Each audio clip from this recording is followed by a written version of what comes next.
Second problem solve करते हैं student हम। स्पेसिफिक हीट कैपेसिटी से रिलेटेड हमारे पास स्टेटमेंट है, an electric heater supplies heat at a rate of 1000 joules per second. How much time is required to rise the temperature of 200 grams of water from 20 degree Celsius to 90 degree Celsius. अब हमारे पास students इसमें हमारे पास एक electric heater की बात कर रहे हैं जो कि हीट सप्लाई कर रहा है at a rate of 1000 joules per second।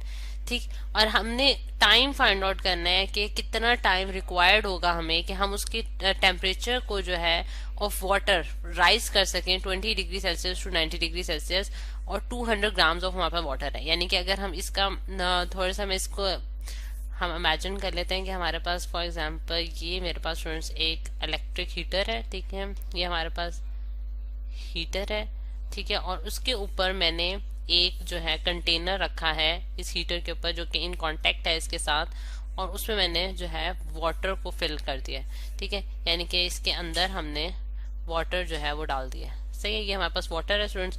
अब क्योंकि हीट जो है वो ट्रांसफर होगी हीटर के जरिए जो है वो इस कंटेनर में, और फिर वाटर को हीट अप करेगी, और वाटर का जो इनिशियल टेम्परेचर था वो हमारे पास कितना था 20 डिग्री सेल्सियस, और वो हमने 90 डिग्री सेल्सियस तक लेके जाना है। और कितना अमाउंट ऑफ वाटर हमने इसमें डालना है वो 200 ग्राम्स है, और फिर हीटर जो जिस रेट पे वो सप्लाई कर रहा है वो हमारे पास कितना है 1000 joules per second। और हमने फाइंड आउट करना है कि अगर मैंने 90 डिग्री सेल्सियस तक उसका टेम्परेचर को राइज करना है तो मुझे कितना टाइम रिक्वायर्ड होगा।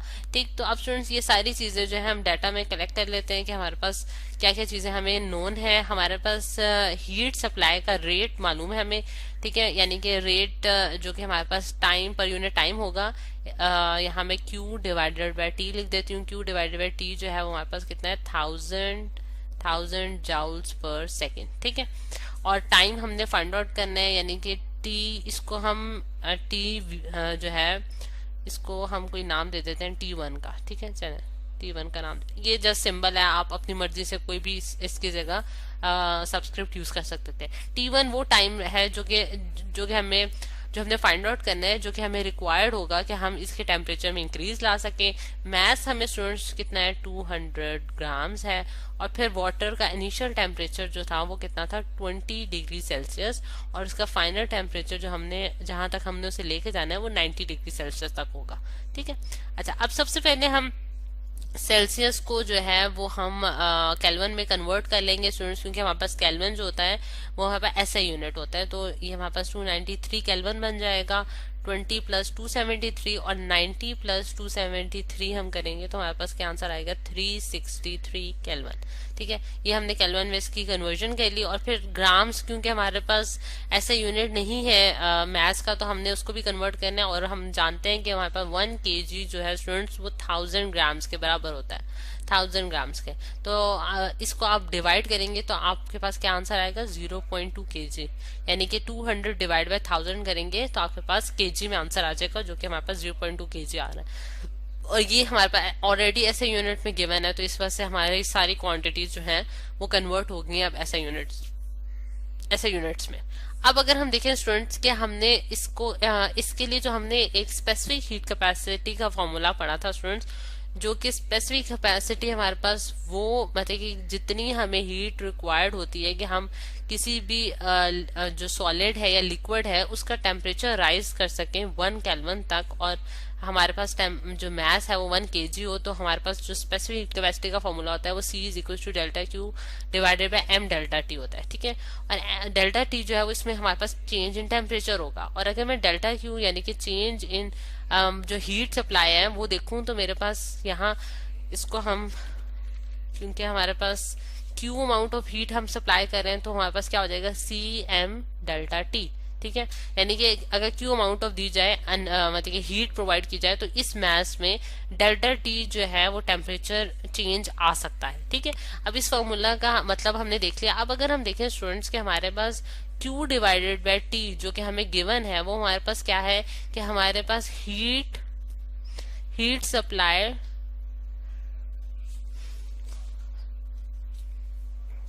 सप्लाइड रेट है, ठीक है।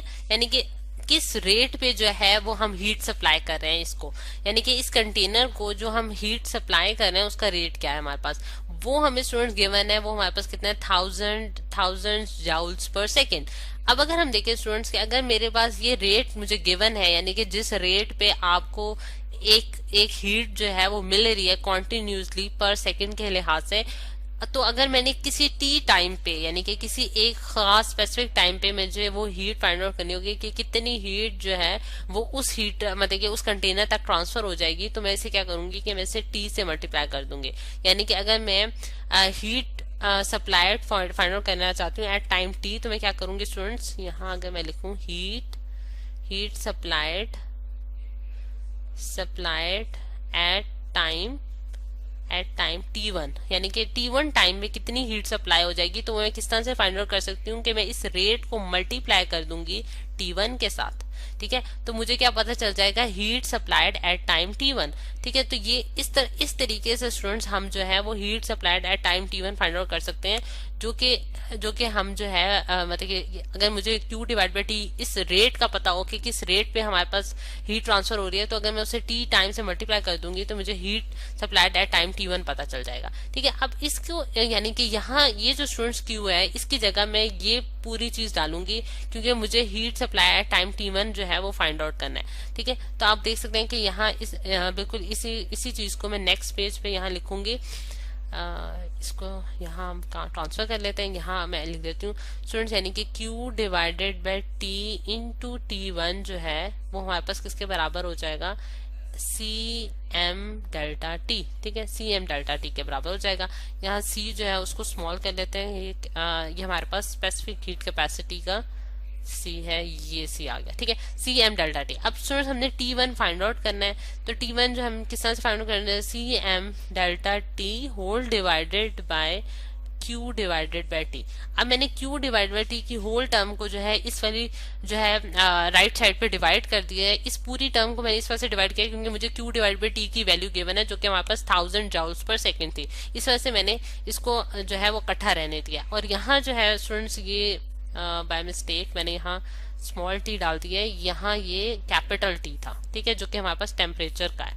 ठीक है, तो इसको आपने करेक्ट कर लेना है, यहाँ हमारे पास कैपिटल टी है, मैं ये करेक्ट करने लगी हूँ स्टूडेंट्स, यहाँ हमारे पास कैपिटल टी था, ये हमारे पास चेंज इन टेम्परेचर को शो कर रहा है। ठीक है, तो ये हमारे पास स्टूडेंट्स फॉर्मूला जनरेट हो गया। इस तरह से हमने इसका फॉर्मूला निकालिया कि अगर T1 टाइम के लिए मुझे टाइम मतलब कि मैं वो टाइम फाइंड आउट करना चाहती हूँ जहां मेरे पास इस रेट पे जो है वो हीट ट्रांसफर होगी कंटेनर की तरफ। ठीक है, अब इसमें अगर हम देखें स्टूडेंट्स सारी वैल्यूज हमें नोन है, सिर्फ डेल्टा टी की वैल्यू हमने कैलकुलेट करनी है जो कि चेंज इन टेम्परेचर को शो करी है, और चेंज इन टेम्परेचर जो है वो हमारे पास क्या है, T2 माइनस T1। और T2 जो है स्टूडेंट्स इस केस में हमारे पास कितना है, 363 केल्विन माइनस 293 केल्विन, और ये मेरे पास आंसर आ जाता है डेल्टा टी का 70 केल्विन।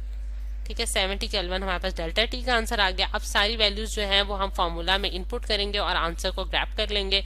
T1 जो है वो हमारे पास कितना आता है, C जो है स्टूडेंट्स हमारे पास specific heat capacity of water है जो कि जिसकी कांस्टेंट वैल्यू है जो कि 4200 जाउल्स पर केजी इंटू केल्विन, यानी कि ये इसका यूनिट है हमारे पास स्टूडेंट्स।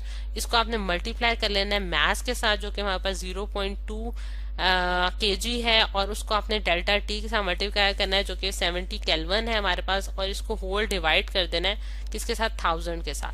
और 1000 हमारे पास क्या है स्टूडेंट्स, इस केस में Q डिवाइड बाई T की वैल्यू जो है हमारे पास 1000 जाउल्स पर सेकेंड है। ठीक है, तो ये सारी चीजें आपने इनपुट कर दी है स्टूडेंट्स। अब आप इसका जो है आंसर निकालेंगे। T1 जो है उसका आंसर हमारे पास कितना आ रहा है, 1000। ये हमारे पास जीरो इन दो जीरो से कैंसिल हो गया और ये जीरो जो है इस जीरो के साथ कैंसिल हो गया, और 42 मल्टीप्लाई बाय 0.2 मल्टीप्लाई बाय 7 करेंगे तो आपके पास आंसर आ रहा है 58.8 सेकेंड। ठीक है, और अगर यूनिट्स की बात करते हैं तो जाउल से कैंसिल हो जाएगा, और यहाँ स्टूडेंट्स हमारे पास केजी था मैथ्स का यूनिट, और यहाँ हमारे पास केल्विन था हमारे पास इसका टेम्परेचर का यूनिट। ठीक है, टेम्परेचर और केल्विन और केजी इसके साथ कैंसिल अप हो जाएंगे और जाउल इसका कैंसिल हो जाएगा, और ये जो सेकंड है स्टूडेंट्स ये ऊपर चला जाएगा, और तो इस वजह से हमारे पास यूनिट जो है वो सेकंड आ गया। और ये हमारे पास टाइम हमने फाइंड आउट कर लिया कि 58.8 सेकेंड के बाद जो है वो टेम्परेचर में राइज आ जाएगा, 90 डिग्री सेल्सियस पे हम टेम्परेचर ले जाएंगे, और जो है वो जो है बॉडी है वो मतलब कि वाटर जो है स्टूडेंट्स वो इतना ज्यादा टेम्परेचर में उसका इंक्रीज आ जाएगा, यानी कि 20 से वो 90 डिग्री सेल्सियस तक उसका टेम्परेचर पहुंच जाएगा।